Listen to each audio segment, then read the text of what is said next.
So next up, we have Tam Mageean, who is a Scrum Master. Hi, Tam.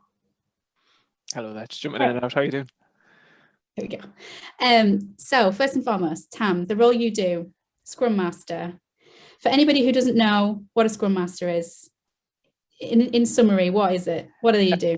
Yeah, so a Scrum Master, we're often placed onto a delivery team or a development team as a full-time role to facilitate, which is to say to make things easier, hopefully.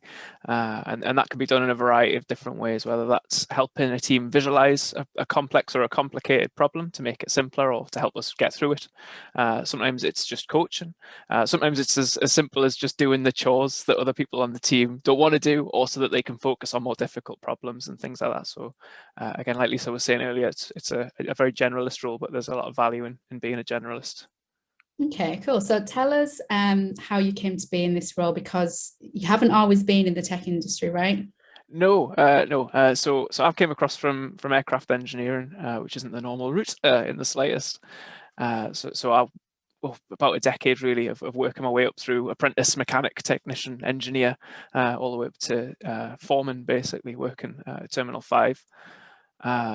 Through those trades, there was some digital techniques and software and things like that in there. You know, planes have a lot of wires on them and things like that, but it was mostly a mechanical role, so very, very different from this.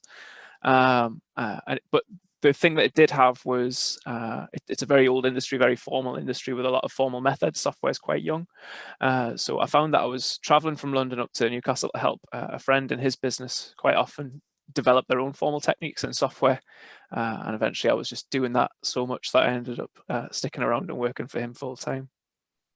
What was the draw then, as opposed to being an engineering? Like, what made the shift? Because that's quite a leap. I know you were saying you sort of were getting a feel for it, but what made you make the jump? One of the big things actually was the flexibility of it. So as an engineer, I could only really work where there was a big airport. So in the UK, that's pretty much London Heathrow or yeah, that's it. That's actually pretty much it for for the maintenance ones. So after that, it's Amsterdam and Madrid and things like that. Whereas working in software, you can work anywhere. I was very keen on coming back to Newcastle anyway. And even then, being back in Newcastle, I'm not rooted to Newcastle. You know, we've got clients all over the place. I get to move around, whether that's physically or digitally, quite regularly. Okay. So what were the skills that transferred really clearly as you moved industries? What were the bits that you really retained and have just used in pretty much the same way that you used back in engineering? Yes, so one of the really nice things, like I said, is coming from a very formal industry was that a lot of stuff that I thought was quite basic, quite often stuff that I was taught in college as a mechanical engineer, was brand new information to software. So being able to come in and go, all right, you're doing this kind of approach. Have you thought about doing it this way? And immediately kind of seeing the impact of that was really, really cool, really exciting. So yeah, just coming from a background where we'd already done that stuff and practiced it a lot, that was very, very useful. Coming into a place that was experimenting with new concepts, well, new concepts to them, like lean and things like that we'd been dealing with since technically World War II. So that was quite nice, was being very comfortable in an area where software was quite new. And again, being a foreman as well, a big part of my role was to look after a team of engineers. Now it's a team of software engineers, but it's still very, very similar in that you're trying to make sure that they're all looking after themselves. Actually is quite a big part of it. There's a lot of soft skill in there, so making sure everyone's quite comfortable with their work, not stressed, not overburdened and things like that. So yeah, very similar in that sense. So what about the gaps then? So as great as you are, I'm sure you're not perfect. What about the upskilling pieces where there was bits that you felt like you had a bit of a gap? There's a couple of interesting bits there really. So like, as much as the soft skills align in that sense, the reason that you were doing them was very, very different. So I was normally doing that to try and keep people safe more than anything. It was a very hostile environment, working on an airfield and things like that. So when I first came over and you were dealing with those same kind of challenges, it felt like a lot of weight had been lifted off. It was like, oh, well, you know, no one's going to get hurt here if you make a mistake and things like that. But the more you dig into software and the more you realize that software is everywhere now, you realize that actually there is a very significant impact to the work that you do. Obviously, at the moment, there's a lot of software going out to help support people during the pandemic. There's a lot of stuff helping people with EU exit and things like that. If you get that stuff wrong, you can financially impact someone, you can physically impact someone. It's just as important. So actually dropping the burden and then picking it up again. It took a little while to understand where it was that I made a difference now. So yeah, that was a lot of introspection when I went into that part of it.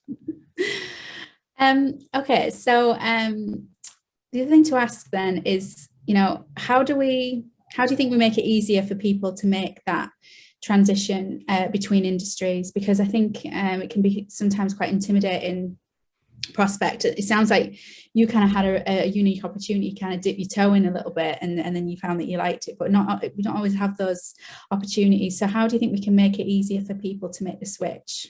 Yeah, the big realization for me, like I kind of mentioned there, was that software is a relatively young industry.